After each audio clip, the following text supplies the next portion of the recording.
தக் லைஃப் படம் ஏன் இப்படியெல்லாம் கழுவி ஊற்றுறாங்க பிடிக்கலங்கிறத சொல்கிறதுக்கு முன்னாடி நான் ஒரு சின்ன ஷார்ட் வரி சொல்கிறேன். ஒரு 6 மாதம் இல்லை 1 இயர் இருக்கும்னு நினைக்கிறேன். நான் பார்த்த ஃபஸ்ட் ஷோ பார்த்த படம் எல்லாமே ரொம்ப முக்கியம் தான் இருந்துச்சு. அது என்னோட கெட்ட நேரம். ஏன்னா நிறைய நல்ல படம்லாம் ரிலீஸ் ஆச்சு. அந்த எந்த படத்துக்குமே என்னால் ஃபஸ்ட் ஷோ போக முடியல. பட் அதுக்கப்புறம் பார்த்த எல்லா படமுமே ஃபஸ்ட் ஷோ பார்த்த எல்லா படமே பிலோ ஆவரேஜ் படம். சொல்ல போனால் ஒஸ்ட் மூவின்னு சொல்லலாம்.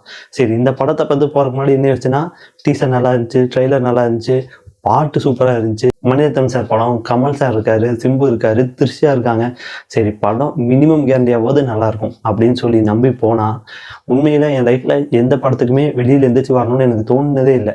எப்பேர் படம் மொக்க படமாக இருந்தாலும் ஃபுல்லாக பார்த்துருவோம். காசு கொடுத்து உள்ளே போகிறோம், ஃப்ரீ டைம் இருக்குன்னு தான் படம் பார்க்க போகிறோம். நம்மளை ரொம்பலாம் டார்ச்சர் பண்ணிட முடியாது. படத்தை பார்த்துடலாங்கிற நம்பிக்கை எனக்கு இருக்குது. ரொம்ப மொக்க படத்தை கூட நான் ஃபுல்லாக பார்த்துருக்கேன். பட் இந்த படத்தில் எப்படா முடியும், இல்லை நம்ம எந்திரிச்சு போயிடலாமா அப்படிங்கிற ஒரு மனநிலைக்கு கொண்டு போயிட்டாங்க. ஏன் அப்படின்னா, இந்த படம் நிறைய படம் இதே மாதிரி ஸ்டோரியில் வந்துருச்சு. அதனால ஸ்டோரிக்குள்ளெல்லாம் போய் நீ புது ஸ்டோரிக்குள்ள அப்படின்லாம் சொல்லவே இல்லை. இருக்கிற அதே ஸ்டோரி ஒரு 500 படம் இந்த மாதிரி வந்துருச்சுன்னு வச்சுக்கோங்க. அதே 500 படத்தை நீங்கள் சொல்கிற விதம் இருக்குல்ல, அந்த ப்ரெசன்டேஷன் விதம், அதை கொஞ்சம் நல்லா எடுத்தாங்க கூட மனசு தேத்திரும். இது ஆவரேஜ் மூவி ஓகேன்னு சொல்லிட்டு வெளில வந்துடும். என்னால் நம்பவே முடியல இது மணி சார் தான் இப்படி எடுத்தார் அப்படின்ட்டு. எனக்கு தெரிஞ்சு ஒன்று இந்த அசிஸ்டண்ட்டோடையெல்லாம் உட்காந்து பேசுவாங்கல்ல, அந்த வேலையை மணி சார் பண்ணுறதை நிறுத்திட்டாருன்னு நினைக்கிறேன். கண்டிப்பாக சொல்கிறேன், அவரோட அசிஸ்டன்ஸே இந்த கதைக்கும் இந்த சீன்ஸுக்கெல்லாம் ஒத்துருக்கவே மாட்டாங்க. இன்னொன்று என்ன அப்படின்னா, கமல் சாருக்கும் மணிரத்னம் சாரும் அவங்களோட விஷன் இருக்குல்ல, அப்படி நினைக்கிற கதையை அவங்களால ஸ்க்ரீன் பிளேல கொண்டு வர முடியல அப்படின்னு நினைக்கிறேன். அவங்க நினைச்ச ஒன்றுமே படத்தில் ஒர்க் ஆகல. லிட்ரலி இந்த படம் எப்படி இருக்குது அப்படின்னா, படம் ரிலீஸ் ஆகிருக்கு, நீ 1 மாதம் தான் இருக்குது, அதுக்குள்ளே எல்லா வேலையும் முடிக்கணும். செகண்ட் ஹாஃப் ஃபுல்லாகவே பார்த்தீங்கன்னா ஒரு 10 நாள் எடுக்கணும் அப்படின்ட்டு. 10 நாள் வேண்டாம், 5 நாள் எடுக்கணும்னு சொல்லிட்டு செகண்ட் ஹாஃப் ஃபுல்லாகவே 5 நாள் எடுத்துடலாம். சார் இங்கே போங்க, இவரை கொள்ளுங்க, சார் அங்கே போங்க, அவரை கொள்ளுங்க, சார் இங்கே வாங்க, ஃபைட் பண்ணுங்க, படம் முடிஞ்சு. உண்மையிலே அப்படி தான் இருக்குது. நான் ஓவராக பேசுகிற மாதிரி இருக்கும், பட் படம் பார்த்தீங்கன்னா உங்களுக்கு தெரிஞ்சிடும். நம்ம சில ஹீரோஸ் எல்லாம் நம்மளுக்கு பிடிக்காதனால படம் ரொம்ப ஆவரேஜாக இருந்தாலும் ஓகே இது ஓரளவுக்கு இருக்குன்னு வெளில சொல்லிடுவோம். பட் இப்படி சொல்கிறதுக்கான வாய்ப்பே இல்லாமல் இந்த படத்தை பண்ணிட்டாங்க. அப்புறம் இதுக்கப்புறம் இதில் நான் சொல்ல போகிறது எல்லாமே ஸ்பாய்லர் தான். ஸோ நீங்கள் படம் தேட்டரில் போய் பார்க்க போகிறீங்க அப்படின்னா இப்போ இந்த வீடியோ ஸ்கிப் பண்ணிடுங்க. இது நான் சொல்ல வேண்டாம்னு நினச்சிட்டு இருந்தேன். எதுலேயும் நான் ஸ்பாய்லர்லாம் சொன்னதில்லை. பட் என்னால் இந்த படத்துக்கு பேசாமல் இருக்கவே முடியாது. என்னென்ன நெகட்டிவ் பாயிண்ட்னு சொல்கிறேன். இந்த படத்தில் என்ன நெகட்டிவ்ங்கிறதெல்லாம் சொல்கிறேன். ஃபஸ்ட்டு நெகட்டிவே பார்த்தீங்கன்னா ஸ்டோரி தான். ஏன்னா ஒரு 500 ஸ்டோரி இதே மாதிரி வந்துருச்சு. டானு கீழே தாதாவாக இருக்கிற ஒருத்தர் கீழே இருக்கிறவங்களுக்கு மிஸ் அண்டர்ஸ்டாண்டிங்னால அவன் கொலை பண்ணிட்டு அந்த இடத்துக்கு வர்றது. அதுக்கப்புறம் அந்த இடத்த மறுபடியும் நம்ம டான் எப்படி பிடிக்கிறாரு, அவன் என்ன பண்ணுறாருங்கிறது இதுதான் கதை. இது நூற்றுக்கணக்கான படம் நிறைய வந்துருச்சு. அங்கேயே போயிடுச்சு. சரி ஓகே அப்படின்ட்டு. ரெண்டாவது என்னன்னா ஸ்க்ரீன் பிளே. சரி இதுதான் நடந்துச்சுன்னு ஓகே. இப்போ ஒவ்வொருத்தனையும் பழி வாங்குறாருல, அந்த சீக்வன்ஸ் இப்போ ஒருத்தனை கொல்ல போகிறாங்க அப்படின்னா அந்த சீக்வன்ஸே பார்த்தீங்கன்னா இன்ட்ரெஸ்டாக எடுத்திருந்தா படம் ஓரளவுக்கு பார்க்குற மாதிரி இருந்திருக்கும். இப்படி பிளான் பண்ணி கொண்டாரு, இப்படி செட்டப் பண்ணி கொண்டாரு, இப்படி நடந்துச்சு, அப்படி நடந்துருச்சுன்ட்டு ஒன்றுமே இல்லை. இதில் நாசர் அவர் கொள்ளுவார். ஃபஸ்ட்டு நாசர் பெரிய டான், சிம்புவும் நாசரும் பெரிய டானாக இருக்காங்கன்னு வச்சுக்கோங்க. அவங்க கூட ஒருத்தர் கூட இல்லாமல் இருப்பாங்க. பப்புலேருந்து வீட்டுக்கு கிளம்பி போயிட்டுருப்பாரு. என்னை கொள்றதுக்கு அவன் வந்துடுவான், எப்போ வேணால் வந்துடுவான்னு காரில் பேசிட்டு டிரைவர் கூட இல்லை, தலைவர் தனியாக வண்டி ஓட்டிகிட்டு போயிட்டுருக்காரு. டப்புன்னு பின்னாடி இருந்து கமல் எழுந்திரிச்சு கன்று வச்சு கூப்பிட்டு போய் பிரிட்ஜில் நிற்க வச்சு ஒரு மொக்க டைலாக்லாம் பேசிகிட்டு இருக்காரு. ஏன் இப்படி பண்ண, எதுக்காக இப்படி பண்ணலாம், நம்மளுக்கெல்லாம் கொண்டு தொலைடா, ஏதாவது பண்ணடா, முடிச்சு விட்றா அப்படிங்கிற மாதிரி ஆகி போயிடுச்சு. அதுக்கப்புறம் அவரை தள்ளி விட்டுட்டு கமல் சார் அழுது நடிச்சு வேற காட்டுவார். பட் அதெல்லாம் நம்மளுக்கு ஒட்டவே மாட்டேங்குது. பிகாஸ் நம்மளுக்கு என்னடா இது இவ்வளோ முக்கியம் இருக்குது அப்படிங்கிற மாதிரி இருக்குது. சும்மா காலில் வந்துட்டு பாரு, பின்னாடி உட்காந்து கொண்டுருவாரு. எல்லாத்தையும் அதே மாதிரி தான். இதை விட இதில் ஒரு கொடுமை நடக்கும். சிம்பு சாரை ஒருத்தன் கொல்லுவான். அவன் கொல்றதுக்கு பார்த்தீங்கன்னா வேணுன்ட்டே அவனை, இப்போ சிம்பு சார் பெரிய டான், பெரிய ரவுடி, எல்லாத்தையும் கொல்றவர்னு வச்சுக்கோங்க. அவனை கொல்றதுக்காக ஒருத்தன் கடத்திட்டு போயிட்டான். அவனை அடிச்சு போட்டுட்டு கொல்லாமையே வருவார். அவன் கொல்லாமல் விட்டுட்டு அடிச்சு போட்டு கிளம்பி வந்துட்டாரு. இவர் எங்கே இருக்காருன்னு கரெக்டாக கண்டுபிடிச்சி கடைசியில் சிம்புவை கொல்லணுங்கிறதுக்காகவே உயிராடு விட்டு வந்த மாதிரியும் கீழே ஆல்ரெடி போலீஸ் வந்துடுவாங்க. இவன் எப்படி மேலே வருவான்னு கூட தெரியாது, சுட்டுருவான். அடுத்த செகண்ட் அவனும் செத்துருவான். இதெல்லாம் கொஞ்சம் கூட லாஜிக் இல்லை. அவன் அதுக்காக ஒரு ஷார்ட் வச்சுருந்துருப்பாங்க, இவன் இன்னும் சாகலை, உயிரோடு தான் இருக்கான் அப்படின்னு சொல்லி சிம்பு சார் அடிச்சு போட்டு வரும்போதே அவன் எந்திரிக்கிற மாதிரியே முடிக்கிற மாதிரியே காட்டுவாங்க. இதெல்லாம் 1990 முடிஞ்சிருச்சு. இப்படி எடுக்க வேண்டியது, இப்படி காட்டுறதெல்லாம், கண்ணு முழிச்சு பார்க்கறதெல்லாம் முடியல. படத்தில் அவ்வளோ ஃபஸ்ட்டு. இதோட கொடுமை என்ன அப்படின்னா, சிம்பு சார் த்ரிஷாவை லவ் பண்ணுவார். அது லவ் பண்ணுறதுக்கு ஒரு வேலிட் ரீசன் இருக்கணும்ல, எதுக்காக லவ் பண்ணுறாரு அப்படின்ட்டு. இப்போ ஏன்னா த்ரிஷாவே கமல் சாரோட கீப்பாக இருப்பாங்க, செகண்ட் ஒய்ஃபாக இருப்பாங்க. அப்படி இருக்கும்போது அவங்க மேலே இவனுக்கு எப்படி லவ் வந்துச்சு, இந்த பார்த்த உடனே காதல் அப்படியெல்லாம் இருந்தால் இவன் அப்பாவாட்ட ஒருத்தர் நினச்சிட்டு இருக்கான். அவங்களோட கீப்பையாக இவன் லவ் பண்ணணும். அதுவும் த்ரிஷா மேடம்க்கு இவனுக்கு பிடிக்கவே பிடிக்காது, கொஞ்சம் கூட பிடிக்காதவங்கள ஒருத்தவங்களை கடத்திட்டு அவங்கள வச்சு, ஐயோ இது என்னத்த சொல்லன்னு ஒன்றும் புரியல. உண்மையில சொல்கிறேன், இந்த படத்தில் அவ்வளோ மைனஸ் இருக்குது. இப்போ நான் சொன்னதெல்லாம் கொஞ்சம் தான். அசோக் செல்வன் சம்மந்தமே இல்லை. எல்லா படத்துலையும் வர மாதிரி மாஸ்டர் பிளான், இந்த கேங்கையும் தூண்டி விட்றேன், அந்த கேங்கையும் தூண்டி விட்றேன், அவங்களுக்குள்ளேயே வச்சுக்குவாங்க, நம்ம வேடிக்கை பார்ப்போம். இந்த டைலாக்கெல்லாம் 100-150 படத்தில் வந்துருச்சு. நீங்களே உங்களுக்கே தெரிஞ்சிருக்கும். நீங்கள் யோசிச்சிங்கனாலே இந்த டைலாக் வந்துடும். ஒரு போலீஸ் ஆஃபீஸர் 2 கேங்கை சண்டை போட விட்டு வேடிக்கை பார்த்துட்டு இருப்பான்.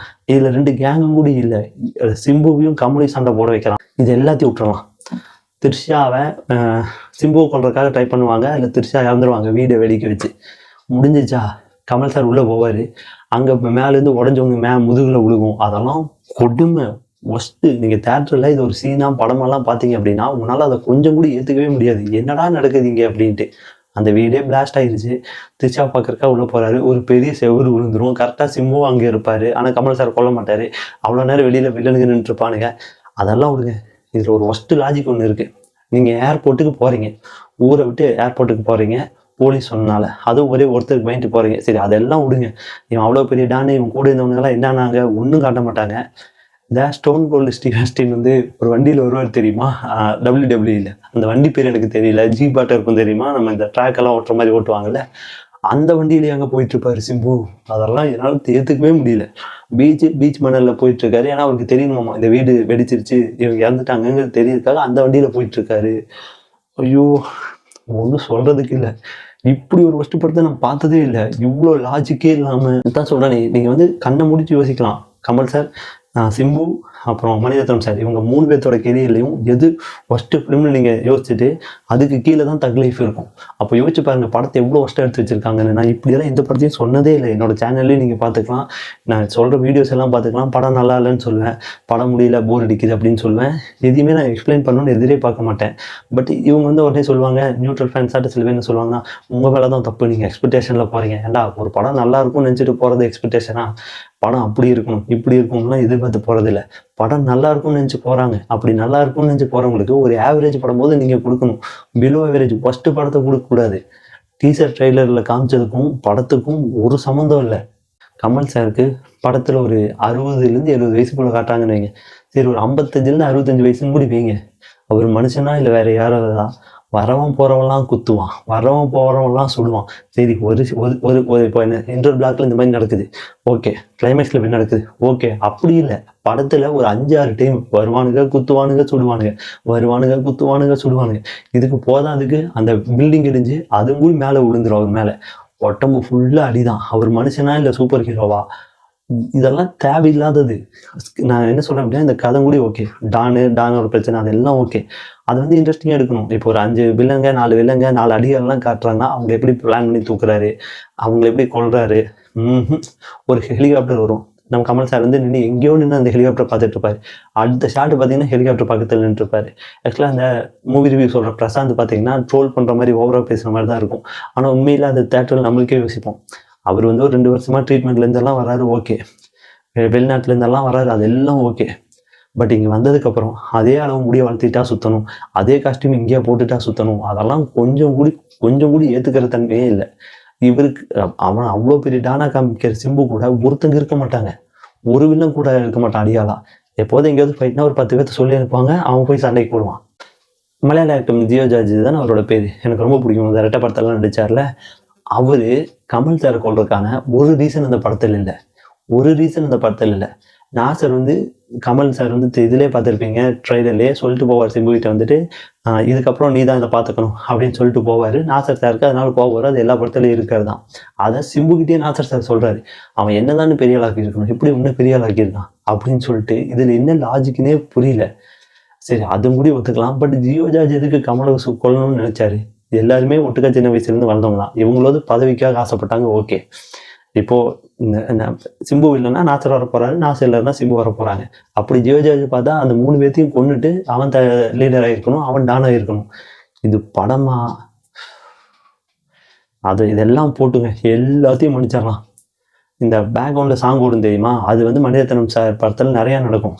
அந்த சூப்பர் பாட்டு இருக்குல்ல, அந்த பாட்டை ஏதோ ஒரு சீக்வன்ஸில் பின்னாடி போட்டிருந்தா, அந்த சீக்வன்ஸ் மூடி பார்க்காம கண்ணை மூடி அந்த தேட்டர் எஃபெக்டில் அந்த பாட்டை கேட்டுட்டு கொடுத்த காசுக்கு சரி ஓகேடா அந்த பாட்டில் தேட்டரில் கேட்டோம் அப்படின்னு மனசாரி வந்திருப்போம். படம் முடிஞ்சு பேரெல்லாம் ஓடும்ல, அப்போ அந்த சைடில் ஷூட்டிங் வீடியோ கூட ஆட் பண்ணல, வெறும் பேர் ஓடும்ல, அப்போ அந்த பாட்டு மனுஷன் வெறுத்து போய் எப்படா தேட்டர் விட்டு வெளில போகலான்னு இருக்கும்போது அந்த பாட்டை போட்டால் உட்காந்து கேட்கவா தோணும். நிறைய வீடியோ நீங்கள் ஆன்லைனில் பார்க்கலாம். நிறைய பேர் அது கேட்கறதுக்கு மூடு இல்லாமல் எந்திரிச்சு வெளியில் போயிடுவாங்க. ஒரு படத்தோட ஒரு பெரிய பலமான பாட்டையே அந்த படத்தில் வைக்கல. ரொம்ப அதிகமாக பேசுகிறேன்னு நினைக்கிறேன்.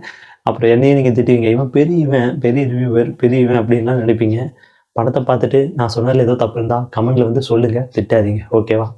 இதே மாதிரி இந்த மாதிரி வேணா இனி ஒரு நல்ல படத்தோட ரிவ்யூவில் பார்ப்போம். தேங்க்யூ.